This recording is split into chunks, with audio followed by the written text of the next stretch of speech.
Hello, myself Chetan Kochar. In this video, we will discuss what is KNN. Basically, KNN क्या होता है, कैसे काम करता है. Secondly, we will discuss the data set on what we are going to train our model. In the third point, we are going to understand and actually learn how to create a KNN algorithm from scratch using Python. In the fourth point, we will use the sklearn's pre-written library, or you can say class of KNN, and we will compare it at the end, that which one is better, or why we use from scratch and when we use sklearn. So let's get started with the KNN. So basically, KNN is a supervised machine learning algorithm, basically used for classification purposes. इसके अंदर basically ये होता है कि हम इसको data set देते हैं. ये डेटा सेट में इस तरह से प्लॉट कर देता है. एक्चुअली अंदर प्लॉट नहीं करता है, बट हम विजुअल रिप्रेजेंटेशन के लिए हम इसे प्लॉट कर देंगे. So if our data is binary means हमारे डेटा में डेटा के अंदर दो ही क्लास है, class A and class B. So this stars are class A and this is class B. Triangles are class B. So KNN की एक down side ये है कि कैनन एक्चुअली में कोई एल्गोरिदम या मॉडल नहीं है जैसे मशीन लर्निंग एल्गोरिदम को होना चाहिए. बल्कि कैनन एक सकते हैं एल्गोरिदम ही है, एक मॉडल नहीं है मशीन लर्निंग. क्यों? क्योंकि केएनएन के अंदर एब्स्ट्रैक्शन नहीं होती है. एब्स्ट्रैक्शन जैसे लीनियर अलजेब्रा का एग्जांपल, सॉरी लीनियर रिग्रेशन का एग्जांपल लें, तो उसके अंदर जो हम उसको ट्रेनिंग डेटा देते हैं उस पे बेस्ड वो एक लाइन फिट करता है. और वो line y equal to mx plus C होती है. उसमें m और हमारे पास c का वैल्यू होता है. तो बेसिकली हमारा जो पूरा डेटा है, अगर हम उसको एक बार ट्रेन करने के बाद हटा भी दें तो हमारे पास वो इक्वेशन रहेगा जिससे हम आगे डेटा को प्रेडिक्ट कर सकते हैं. That is basically abstraction. But KNN के अंदर ऐसा नहीं है. आप जितनी बार एक नया पॉइंट लेके आओगे, उसको प्रेडिक्ट करवाओगे, उसके लिए आपको चाहिएगा पुराना डेटा जो आपका ट्रेनिंग वाला डेटा है. तो आपका ट्रेनिंग वाला डेटा कहीं भी एब्स्ट्रैक्ट नहीं हो रहा है और एज इट इज फिर से यूज हो रहा है. तो इसलिए केएनएन हम स्मॉल डेटा सेट्स पे यूज करते हैं. एंड केएनएन कंप्यूटेशनली बहुत हैवी पड़ता है अगर डेटा सेट थोड़ा भी ज्यादा हो जाए, क्योंकि हर एक पॉइंट के लिए वो एल्गोरिदम फिर से चलती है. तो अब हम क्या होता है उसके अंदर, कैसे कैलकुलेट होता है, कैसे प्रेडिक्शन होती है, आपको देखते हैं. तो यहाँ पे ये हमारा सारा का सारा ट्रेनिंग डेटा है. उसमें से ये क्लास ए है, ये क्लास बी है, और ये जो बीच में जो पॉइंट है ये हमें प्रेडिक्ट करना है. तो सबसे पहले तो हमने ये विजुअली अपने लिए ही किया है इसे रिप्रेजेंट, वरना अंदर विजुअली रिप्रेजेंटेशन नहीं होती है. तो उसके बाद हम क्या करते हैं कि जो डेटा आ गया, अब उसका हम ट्रेनिंग डेटा सेट से हम डिस्टेंस कैलकुलेट करते हैं. ट्रेनिंग डेटा सेट में जितने भी पॉइंट्स हैं सबके साथ डिस्टेंस हम कैलकुलेट करेंगे. अब डिस्टेंस कैलकुलेट करने के भी काफी तरीके होते हैं. तो जो सबसे कॉमन है वो है मैनहट्टन डिस्टेंस और यूक्लिडियन डिस्टेंस. तो सबसे जो कॉमन वाला है यूक्लिडियन डिस्टेंस, इन दोनों में सबसे कॉमन यूक्लिडियन डिस्टेंस है, तो हम वो लेके चलेंगे. उसका फॉर्मुला भी बहुत ईजी है, under root x1 minus x2 का whole square plus y1 minus y2 का होल स्क्वायर. अगर हमारे पास दो डायमेंशन है, यानी कि हमारे पास दो फीचर्स हैं, एक बार इसको अच्छे से समझाता हूँ. जैसे हमारे पास दो फीचर्स है f1 and f2. These are features and this is our target. So यहाँ पे हमारी कुछ वैल्यूज होगी, यहाँ पे हमारी कुछ वैल्यूज होगी, एंड यहाँ पे हमारे पास लेवल होगा 0 1 0 1 1 एक्सेट्रा. ओके. तो अगर हमें इसको विजुअली रिप्रेजेंट करना है तो हम इसको एक्स वाई में ऐसे कर सकते हैं कि ये हमारा f1 है, ये हमारा f2 है, और ये पॉइंट कुछ यहाँ पे है, ये पॉइंट यहाँ पे है, ये पॉइंट यहाँ पे है, और इनको फिर हम कलर दे देंगे बताने के लिए. 0 है तो ब्लू कलर है, 1 है तो ग्रीन कलर. तो और इसमें जो डिस्टेंस होती है पॉइंट्स की, यानी कि इस पॉइंट की इस पॉइंट तक, तो ये इजीली हम यूक्लिडियन से इस वाले फॉर्मूला से निकाल देते हैं. x2 माइनस x1 का whole square plus y2 minus y1 का होल स्क्वायर. तो ये टू डायमेंशन में, क्योंकि यहाँ पे हमारे पास एक एक्स एक्सिस है, एक वाई एक्सिस है. वैसे अगर मैं इसको थ्री डायमेंशन में स्ट्रेच करूँ तो यहाँ पे एक का मॉड लग जाएगा वाई z2 माइनस z1 का होल स्क्वायर. तो वैसे ही अगर मैं एक फोर्थ डायमेंशन, एक फिफ्थ डायमेंशन, ये सारी डायमेंशंस ऐड करता रहूँ तो उनका भी प्लस होता रहेगा. जैसे ए मान लेते हैं, वो ए माइनस a2 का square plus b minus b2 का स्क्वायर, ये सब चीजें ऐड होती रहेगी जितनी डायमेंशन है उतनी. तो इसको हमने दो ही डायमेंशन में लिया है फॉर बेटर अंडरस्टैंडिंग. नेक्स्ट हमने डिस्टेंस कैलकुलेट कर लिया. डिस्टेंस कैलकुलेट करने के बाद हम डिस्टेंस के बेसिस पे सॉर्टिंग करेंगे कि कौन हमसे सबसे पास है, इस डेटा पॉइंट के सबसे पास कौन है. तो इसके पास ये. बट ऐसे तो नहीं चलेगा कि ऐसे तो सारा ही डेटा पॉइंट आ जाएगा, सिर्फ सॉर्ट करके देखेंगे. तो हमें कुछ वैल्यूज को सिलेक्ट करना पड़ेगा, उसकी सबसे पास वाली वैल्यूज को. क्योंकि अगर ये वाला डेटा सेट, ये वाला अगर इस साइड में होता तो इसका मतलब ये स्टार होता, यानी क्लास ए होता. अगर ये इनके ज्यादा पास होता, ये क्लास बी में होता. तो बेसिकली हमें देखना है कि उसके एकदम पास में कौन है और कितने पास में देखना है, मतलब कितने नेबर्स देखना है. दैट इज अवर के की वैल्यू. अब के की वैल्यू हर डेटा सेट के लिए अलग अलग वेरी होती है. उसके लिए हमें क्रॉस वैलिडेशन वगैरह लगा के हमें चेक करना होता है कि कौन सी के की वैल्यू के लिए बेस्ट हमारे पास एक्यूरेसी आ रही है. तो जैसे ये यहाँ पे हम इससे डिस्टेंस कैलकुलेट करेंगे. के का वैल्यू हमने मान लिया है, के का वैल्यू है 3. हम तीन सबसे पास के नेबर्स को देखेंगे. ये नेबर वन हो, ये नेबर वन हो गया, ये नेबर टू हो गया, ये नेबर थ्री हो गया.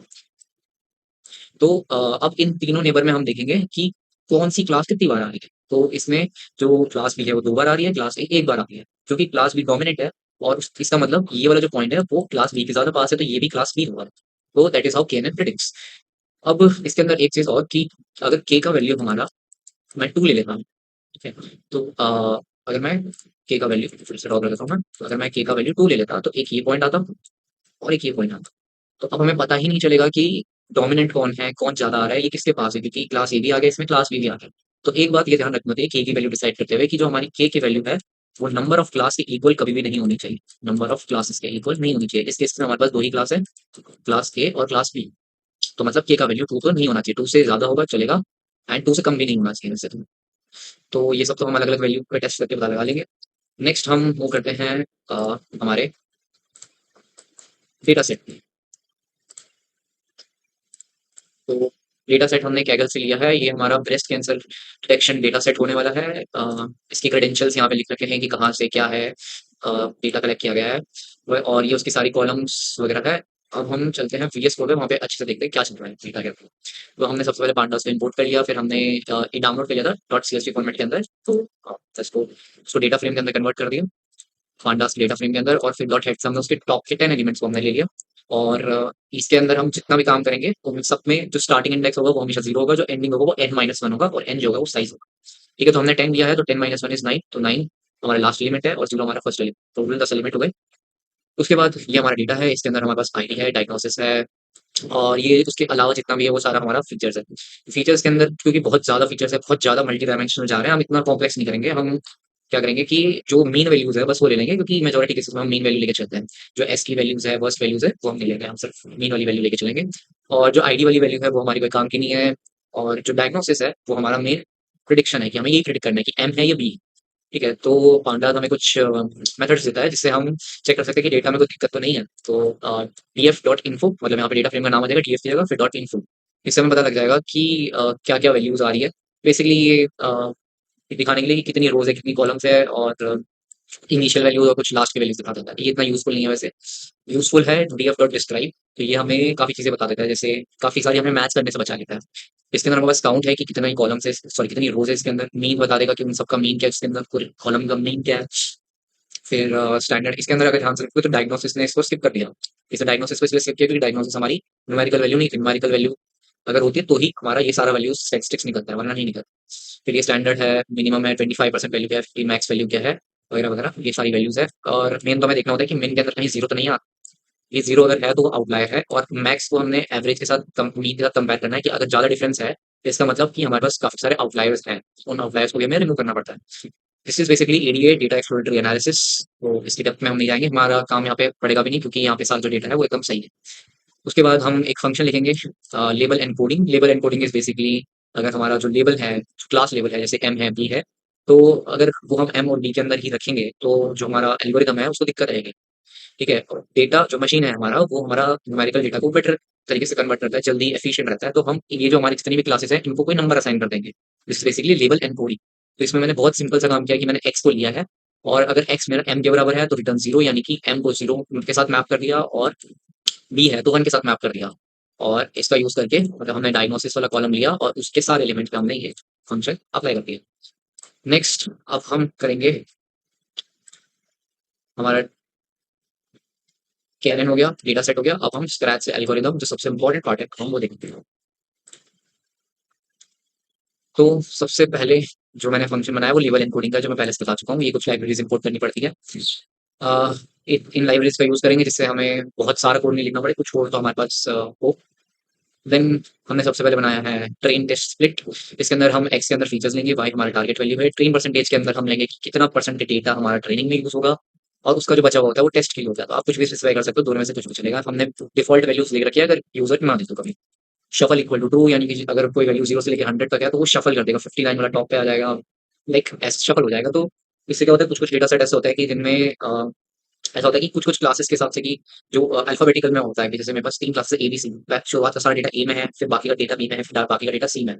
तो इससे क्या होता है कि हमारा डेटा शायद ए या बी में ही ट्रेन, सी में कभी जाए ना, तो सी पे प्रिडिक्शन करेंगे तो बहुत ज़्यादा एरर आएगा।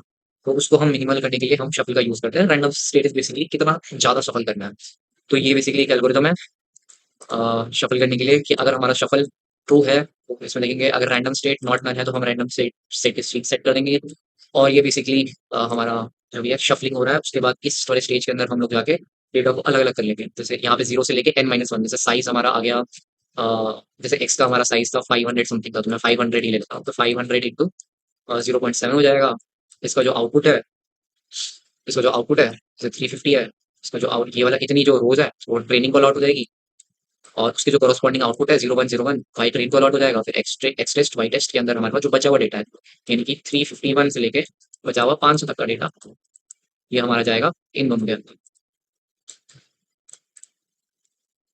नेक्स्ट जो है हमारा फंक्शन है वो है एक नॉर्मलाइजर फंक्शन है। ये फंक्शन को हम लोग इसलिए यूज करते हैं जिससे कोई भी लाइक फीचर ओवर पावर ना करें। अगर हमारे पास दो फीचर्स होते हैं, एक फीचर हमारा है किलोमीटर के अंदर और एक है हमारा सेकंड्स के अंदर सपोज, तो जो सेकंड्स वाला वैल्यू है वो तो बहुत ज्यादा हो सकता है, लाइक सेकंड यहाँ पे है और किलोमीटर यहाँ पे, तो सेकंड का इन्फ्लुएंस ज्यादा बढ़ जाता है। ठीक है, सेकंड का इन्फ्लुएंस और इसका इन्फ्लुएंस बराबर करने के लिए हम जो किलोमीटर की जो मैक्सिमम वैल्यू है, तो उस किलोमीटर की मैक्सिमम वैल्यू हमारे पास जो डेटा आ रहा है वो आ रहा है 100 का, तो हम सारी की सारी वैल्यूज को 100 से डिवाइड कर देंगे। वैसे ही सेकंड्स के अंदर आ रहा है हमारे पास डेटा मैक्सिमम आ रहा है 1000 सेकंड्स, तो हम सारे सेकंड सब सारे जितने भी सेकंड वाला पार्ट है वो सबको 1000 से डिवाइड कर देंगे, तो हमारी जो रेंज आ जाएगी वो 0 से लेके 1 तक में आ जाएगी। क्योंकि 0 से 1 में है दोनों की रेंज, तो कोई भी पावर ओवर पावर नहीं करेगा, तो हमारा मॉडल और बेटर बनेगा। तो नेक्स्ट हमारा मेन है KNN क्लासिफिकेशन। इसके अंदर हमने बहुत सारे फंक्शन बना रखे हैं। नीचे में एसक्यूएल का यूज कर रखा है। तो सबसे पहले हम इस वाले की बात करेंगे। मैंने इसकी क्लास बनाई है, क्लास इसलिए बनाई है क्योंकि यही कन्वेंशनल मेथड है और मॉड्यूलर रहता है डेटा, मॉड्यूलर रहता है फंक्शन। अब मैं इसी चीज को मैं कोई दूसरे फाइल के अंदर भी बुला के काम करवा सकता हूँ अगर मैंने ऐसा लिख रखा था। अगर मैंने इसको अलग अलग फंक्शन में लिख रखा होता तो मेरे को एक एक फंक्शन को इम्पोर्ट कराना पड़ता, बट अगर मैंने ये किया तो मेरा सारे फंक्शन एक रैपर में बंद हो गए और वो मेरे पास आ गए। ठीक है, क्लास है। क्लास में सबसे पहले हम इनिट करते हैं, ये हमारा इनिशियलाइजर है, और इनिशियलाइजर में मैंने बोल दिया कि आप ये जो इसका इस क्लास का ऑब्जेक्ट बनाओ, तब मेरे को आप के का वैल्यू मेरे को दे दो। ठीक है, तो के का वैल्यू अगर यूजर ने नहीं दिया तो मैंने ऑलरेडी लिख रखा है, अगर के का वैल्यू यूजर इवन लेता है, क्योंकि हमारे पास बाइनरी है इसलिए मैंने इवन का रख रखा है कि डिवाइड बाई 2 इक्वल टू 0। अगर जैसे पहले बताया था कि अगर तीन डेटा तीन क्लासेस हो तो 3 से डिवाइड कर दो। ठीक है, 3 से डिवाइड कर दो, 3 से डिवाइड हो जा रहा है, के प्लस 1 कर दो। ऐसे ही करना रहता है, बेसिकली डिवाइड नहीं करना होता, के इक्वल टू 3 करना होता है, बट मैंने यहाँ पे इवन भी लिया है। ठीक है, उसके बाद मैंने यहाँ पे दो उसके वेरिएबल्स इनिशियलाइज कर दिए, ये हमारे ऑब्जेक्ट के वेरिएबल या इस क्लास के वेरिएबल होंगे, बेस्ट के और के। फिर सबसे पहले हमारा फंक्शन होगा ट्रेन फंक्शन। मैंने बताया था पहले कि ये बेसिकली ट्रेन नहीं होता है और एब्स्ट्रैक्ट नहीं होता है, बट क्योंकि हम ऐसा तो नहीं कर सकते कि यूजर से बार बार हम ट्रेनिंग डेटा मांगते रहें कि बार बार एक एक पॉइंट पे हमें ट्रेनिंग डेटा दो, तो इसलिए हम बोलते हैं यूजर को कि मेरे को एक साथ सारा ट्रेनिंग डेटा दे दो, मैं उस ट्रेनिंग डेटा को अपने ऑब्जेक्ट के अंदर स्टोर करा लूंगा, तो जब भी प्रिडिक्ट करना होगा मैं वहां से यूज कर लूंगा। तो इसलिए मैंने यहाँ पे जो ट्रेन वाला है वो एक फंक्शन बना दिया, इसके अंदर एक्स ट्रेन वाई ट्रेन ले लिया मैंने, कॉलम्स ले ली मैंने, कॉलम्स मतलब आगे लॉजिकल वे में काम लग रही थी इसलिए मैंने कॉलम्स लिया। उसके बाद प्रिडिक्ट फंक्शन बनाया है। प्रिडिक्ट फंक्शन के अंदर एज द नेम सजेस्ट इसके अंदर प्रिडिक्शन होगी। तो सबसे पहले मैं क्या करूंगा कि मेरा जो भी डेटा है, जैसे एक बार इसमें दिखा देता हूँ मैं डेटा, मेरा ये वाला डेटा है माई डेटा। तो उसके अंदर मैं ये लाइन से बेसिकली ये कर रहा हूँ कि मैं हर कॉलम के अंदर जा रहा हूँ, इस कॉलम में इस कॉलम में इस कॉलम में इस कॉलम में हर कॉलम में जा रहा हूँ, और एक सॉरी ये तो नहीं था, हाँ ये हर एक कॉलम में जा रहा हूँ और उसमें पहले सबसे पहले जीरो इंडेक्स की ये वैल्यू उतारूंगा। अगर दो है 7 तो मेरे पास आ जाएगा 17.99 और 10.33 कॉमा लग के आ जाएगा ये वैल्यूज मेरे पास। तो बस वो वन यानी कि पहला डेटा पॉइंट आ जाएगा इस करके। ठीक है, तो मैं टेस्ट डेटा सेट का एक पॉइंट लूंगा। अगर मैं टेस्ट डेटा सेट बहुत सारे वैल्यूज मेरे को टेस्ट करना है, ठीक है, तो जैसे 10 है तो 10 में से सबसे पहले मैं पहली रो में जाऊंगा। पहला जो डेटा पॉइंट होगा, जैसे अभी तो मेरे पास काफी सारे फीचर्स है, 9 फीचर्स है मेरे पास, 9 से 10 फीचर्स है, तो मैं 10 फीचर्स का एक लाइक 10 फीचर्स है, तो एक रो के अंदर 10 फीचर्स आ रहे हैं, तो मैं उनका एक अरे बनाऊंगा, उसके अंदर 10 की 10 की वैल्यू सेट करूंगा, वो मैं आगे यूक्लिडियन डिस्टेंस वाले फंक्शन के अंदर पास कर दूंगा। ये यूक्लिडियन डिस्टेंस फंक्शन क्या करता है बेसिकली, ये हमारे एक्स टेस्ट में जाता एक्स ट्रेन में जाता है। एक्स ट्रेन में सिमिलर प्रोसेस करता है कि हर एक कॉलम में जाएगा, हर एक कॉलम से सॉरी रो वाइज सारी की सारी वैल्यूज उठाएगा। सबसे पहले रो जीरो की वैल्यू उठाएगा और जो हमारे पास पहले से वैल्यू आई थी उसके टेस्ट के साथ उससे माइनस करेगा, उसका कुछ डिस्टेंस आएगा, वो यहाँ पे ई टेक्स्ट के अंदर स्टोर कर लेगा ये। ठीक है, तो ये जो डिस्टेंस का ये तो बेसिकली मैंने वो लगाया हुआ है formula under root x1 minus x2 का स्क्वायर। बेसिकली मैंने एक साथ दो अरेज होंगे मेरे पास x1 y1 z1, तीन ही बोल रहा हूँ इसलिए, x2 y2 z2 दोनों का माइनस कराऊंगा तो वो माइनस होकर आ जाएगा। कैसे एक बार दिखा देता हूँ, जैसे x1 y1 z1, this is अवर अरे 1 जो हमने टेस्ट से बना के भेजा था, दिस इज अवर अरे 2 जो हमारा ट्रेन डेटा के अंदर ट्रेन डेटा से मैंने निकाला है, मतलब यहाँ पे x1 x2 से माइनस होगा, y1 y2 से माइनस होगा, z1 z2 से माइनस होगा। उसके बाद माइनस होने के बाद मेरे पास एक ही अरे बचेगा जिनमें इनका माइनस होगा, फिर उसका स्क्वायर हो जाएगा, इसका भी स्क्वायर हो जाएगा और इसका भी स्क्वायर हो जाएगा, और एट द एंड मैं सम वाले से इन सब का सम करा दूंगा और ये स्क्वायर रूट वाले से and the end square root ले लूंगा, तो मेरे पास आ जाएगा डिस्टेंस, यूक्लिडियन डिस्टेंस, और उसको मैं एक लिस्ट के अंदर सारे पॉइंट्स के साथ, सारे ट्रेनिंग डेटा पॉइंट के साथ एक टेस्ट पॉइंट का डिस्टेंस निकालूंगा, उसको मैं एक लिस्ट में बनाऊंगा, लिस्ट में, और वो मैं एक सीरीज बना के रिटर्न कर दूंगा। अब मैंने सीरीज ही क्यों बनाई, क्योंकि सीरीज एक बहुत ही अच्छा एडवांटेज ये देता है कि अगर मेरा एक सीरीज है, मान लो 1 5 3 9, इसका इंडेक्सिंग होगा 0 1 2 3। अब मैं इसको सॉर्ट करता हूँ ना, 1 3 5 9, ये सॉर्ट हो जाएगा। इसकी खास बात यह है कि ये इंडेक्स को रिटेन कर पाता है, ऐसे ऐसे ऐसे। तो इंडेक्स अभी भी इसका 0 है, अभी भी इसका 2 है, इसका 1 है, इसका 3 है। सो मेरे को पता रहेगा कि ओरिजिनल डेटा सेट के अंदर जीरोथ वाला जो मेरा डेटा पॉइंट था वो मेरा सबसे ऊपर है, फिर जो सेकंड वाला था वो यहाँ पे है, जो मेरा फर्स्ट वाला है वो थर्ड नंबर पे आ गया, थर्ड वाला है 9 पे चला गया, तो इसलिए हमने सीरीज बनाई है। हाँ, देन सीरीज बना के हमने यहाँ रिटर्न की डिस्टेंसेस के अंदर, डिस्टेंसेस को फिर हमने पास किया क्लोजेस्ट नेबर के एक फंक्शन। तो क्लोजेस्ट नेबर वाला फंक्शन क्या कर रहा है कि जो उसके पास डिस्टेंसेस की लिस्ट आई है अब वो सॉर्ट करेगा।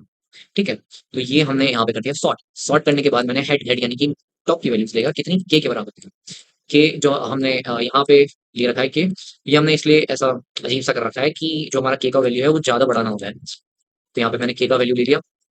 ठीक है, तो के का वैल्यू सपोज 5 है 6 है आ गया अपने पास। ठीक है, तो इतना मैंने जो सॉर्ट करने के बाद इतना मैंने वो पार्ट ले लिया कि जैसे मेरे पास डिस्टेंसेस आ गए थे 2 10 9 समथिंग, उसको मैंने सॉर्ट कर लिया 2 9 10 के अंदर। इंडेक्सेस अभी भी मेरे पास रिटेन है, ये 0 इंडेक्स पे था, 1 पे था, ये 2 पे था, ये 0 पे है, ये 2 पे है, ये 1 पे है। तो इंडेक्सेस मेरा अभी भी रिटेन है। तो उसके बाद मैं क्या करता हूँ कि मैं उसके कॉरस्पॉन्डिंग रिजल्ट निकालता हूँ कि जो मेरा जीरोथ पॉइंट था, यानी कि मेरे रो R0 के अंदर जो पॉइंट था उसका डायग्नोसिस, यानी कि वाई ट्रेन में क्या आया था, बी आया था, एम आया था, सपोज एम आया था। तो मेरे को वैल्यू देखनी पड़ेगी ना, कि एम आया है बी आया है क्लासिफिकेशन के पर्पज के लिए। तो मैंने वो इंडेक्स को रिटेन किया और वो इंडेक्स से आई लॉग किया, यानी कि बेसिकली मैं ये वाले इंडेक्सेस पे जाऊंगा और इनके कॉरस्पॉन्डिंग जो आउटपुट है कि जीरोथ पे, जीरोथ रो पे क्या डायग्नोसिस आएगी, जो जीरोथ पेशेंट है। ठीक है, हर रो को पेशेंट मानो, तो जीरोथ जो रो है वो हमारा पेशेंट 0 है, पेशेंट 0 हमारे पास आया था एम वाला, फिर आया था हमारे पास बी वाला, फिर आया था हमारे पास एम वाला। ठीक है, ये सेकंड पेशेंट, ये फर्स्ट पेशेंट, इस तरह से हमारे पास ये आ जाएंगे यहाँ पे प्रेडिक्ट में। इसको मैं फिर से सीरीज के अंदर कन्वर्ट कर दूंगा। उसके बाद ये तो बस एक चेक है कि कभी खाली आ जाए तो क्या करना है। उसके बाद नेक्स्ट इज, अब मैं इसमें काउंट करता हूँ कि किसकी क्या मेजोरिटी है। तो इसमें बेसिकली काउंट में क्या होगा कि फ्रीक्वेंसी देखेगा कि एम की फ्रीक्वेंसी कितनी है। एम की फ्रीक्वेंसी 1 है, सॉरी एम की फ्रीक्वेंसी 2 है, और ई की जो फ्रीक्वेंसी है वो है 1। तो टॉप पे आ गया 2, तो मैंने डॉट इंडेक्स 0 करके मैंने जो टॉप वाली वैल्यू है मैंने वो निकाली। तो जो टॉप की जो वैल्यू है बेसिकली वही हमारा प्रेडिक्शन।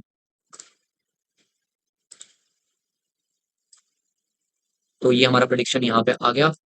अब हमने प्रेडिक्शंस की एक लिस्ट बना रखी है, उसके अंदर हमने ये डाल दिए प्रेडिक्शंस, और बेसिकली कुछ नहीं किया, उसको एक सीरीज बना के हमने रिटर्न कर दिया। बेसिकली बस यहाँ पे हमारा फंक्शन खत्म हो जाता है, यहाँ पे हमने प्रेडिक्शन कर चुकी। उसके बाद हमने एक बेस्ट के का भी फंक्शन बनाया है। वैसे तो ये यूजर बात बाहर खुद से कर लेता है, बट ठीक है हमने एक फंक्शन बना के दे दिया है। यही एक स्पेशलिटी है कस्टम मेड फंक्शंस की स्क्रैच से बनाने की, कि हमें जो भी फंक्शनलिटी ऐड करनी है हम कर सकते हैं, बट अगर एसक्यूएल के अंदर करनी है तो वो काफी डिफिकल्ट पड़ता है। तो बेस्ट के कुछ नहीं कर रहा, अलग अलग की वैल्यू के लिए ट्रेन टेस्ट प्रेडिक्ट जो ये वाला काम है वही कर रहा है। ट्रेन तो ऑलरेडी हमने कर रखा है, अब बस ये प्रिडिक्ट करेगा।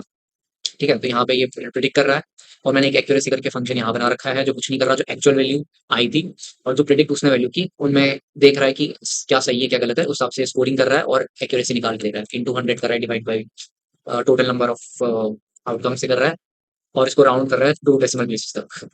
बेसिकली ये तो एक्यूरेसी है, नॉट एनीथिंग स्पेशल। उसके बाद बस यही है कि हम एक्यूरेसी और स्कोर्स को दोनों को ट्रैक कर रहे हैं, फिर हम जो बेस्ट वैल्यू है यानी कि जो मैक्सिमम स्कोर आ रहा है उसमें उसके कॉरस्पॉन्डिंग क्या की वैल्यू थी, जो मैक्सिमम स्कोर आया हमारा, जो स्कोर आया होगा 89 90 95 समथिंग आया होगा, तो जो 95 वाला है उसके कौन से के की वैल्यू डाली थी जब 95 आया था, हमने बेसिकली वो यहाँ पे रिट्रीव कर लिया है। उसके बाद हमने प्लॉट भी कर दिया जिससे थोड़ा आसानी हो, और हम लास्ट में रिटर्न कर दे रहे हैं बेस्ट के क्या है। तो ये अब उसका यूजेस है, हमारा जो क्लास वो खत्म हो चुका है। यहाँ पे हमने कुछ नहीं किया है, पहला जो है वो आईडी वाला है, आईडी वाला हमारा कोई काम का नहीं है तो हमने इसको ड्रॉप कर दिया है। और इससे हमने डेटा सेट को बुलाया है, उसमें से हमने आईडी वाला सेक्शन को बुला दिया। उसके बाद हमने कॉलम्स के नेम लिए हैं जो हमें चाहिए। फिर हमने एक्स के अंदर यानी कि फीचर्स के अंदर हमने फर्स्ट से लेके 11 तक सिलेक्ट किए हैं। वाई के अंदर हमने एनकोडिंग लेबल एनकोडिंग करके जीरो डी है तो जीरो कर देगा, एम है तो वन कर देगा। ठीक है। फिर हमने X and Y train basically splitting कर दी हमने ट्रेनिंग टेस्ट ट्रेनिंग डेटा और टेस्ट डेटा के अंदर। फिर हमने एक मॉडल बनाया। उसके बाद हमने क्या किया कि मॉडल डॉट ट्रेन, हमने उसको ट्रेन किया यानी कि हमने ये डेटा इस ऑब्जेक्ट के अंदर मॉडल के अंदर फीड कर दिया कि आगे फ्यूचर के लिए ये अपने अंदर सेव रखे। फिर हमने मॉडल का बेस्ट के फंक्शन जो हमने बनाया था उसको कॉल किया, उसके अंदर हमने टेस्ट डेटा दिया और ये हमें बेस्ट के का वैल्यू देगा, जैसे यहाँ पे लिखा था बेस्ट के का वैल्यू में रिटर्न करके।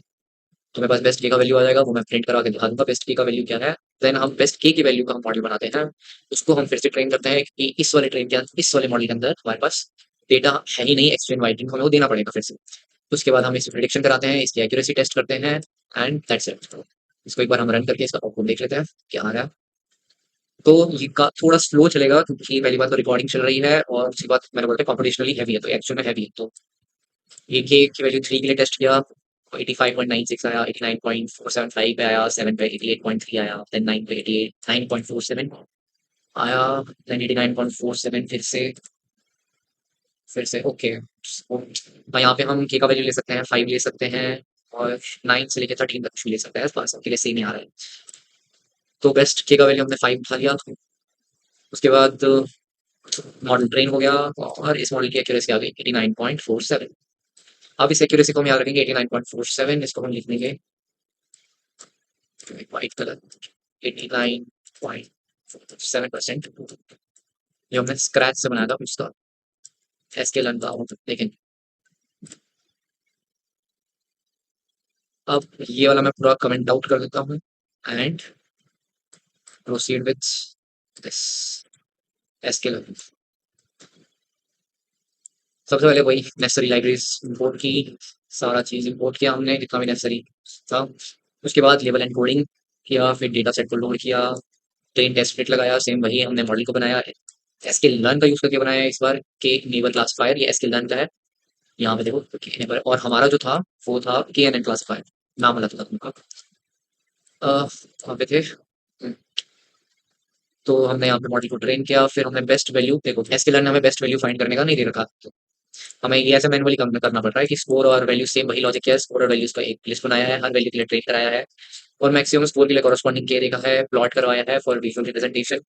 देन हमारा के का जो वैल्यू आ गया होगा मैक्स वैल्यू, तो यहाँ पे मेरे को के तो नहीं लिखना चाहिए था, यहाँ पे बेस्ट वैल्यू वहीं पे आएगा। हाँ यहाँ पे कहीं पे बेस्ट वैल्यू लेना था, एक छोटा सा इसमें बग है, बस वो सही करना है। तो बस वो करना है। उसके बाद वैसे हमें पता है कि के का वैल्यू 5 आ रहा है तो कुछ नहीं करना, बस वो पहले जो किया था कि मैक्सिमम स्कोर के कॉरेस्पॉन्डिंग जो हमारे पास के का वैल्यू है वो लेना है और वो यहाँ पे रख देना है बेस्ट के अंदर। फिर हमने फिर से एक नया मॉडल ट्रेन किया, ये हमारा बेस्ट मॉडल है। इसके अंदर हमने वो वाली वैल्यू से ट्रेन किया, फिट करके ट्रेन कर दिया, फिर हमने प्रेडिक्ट किया, फिर हमने एक तो केएनएन का खुद का क्लासिफिकेशन फंक्शन है केएनएन मॉडल स्कोर, एक एसकेएन अलग से क्लासिफिकेशन फंक्शन देता है, सॉरी एक्यूरेसी फंक्शन देता है, हमने उसका यूज किया दोनों को बेसिकली कंपेयर करने के लिए कोई फर्क होता है क्या।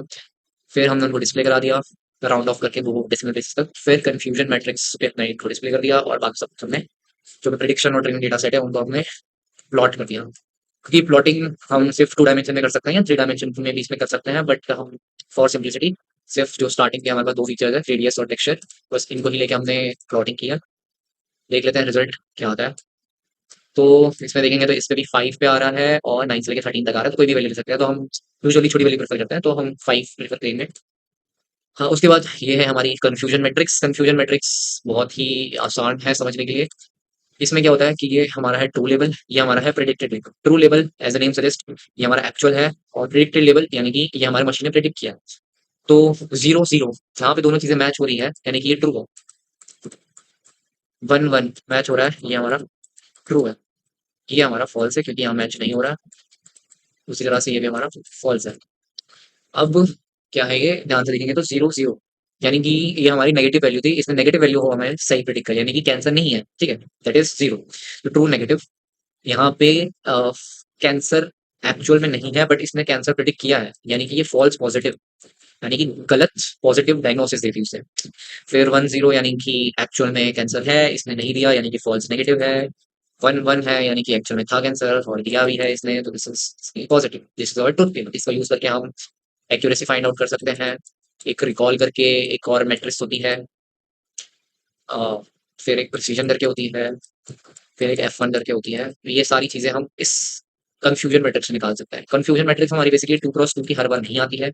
अगेन वो डिपेंड करती है हमारी कितनी क्लासेस है। अभी हमारे पास 2 ही क्लासेस थी। अगर हमारे पास ए, बी, सी क्लासेस होती तो हमारे पास आता 3x3 का कन्फ्यूजन मैट्रिक्स। अगेन जितनी ज़्यादा क्लासेस लोगे उतना ज़्यादा, बेसिकली n क्लास लोगे तो n×n का मैट्रिक्स बनेगा। तो इससे हम कर लेते हैं कंसिस्ट। और अब हम देखते हैं कि केएनएन के जो खुद प्रोवाइड करता है उसमें और जो एसक्यूएल अलग से प्रोवाइड करता है एक्यूरेसी में, उसमें कोई डिफरेंस है कि नहीं है। तो 88.3 8.3 बेसिकली सेम ही आ रहा है। तो अब हम 88.3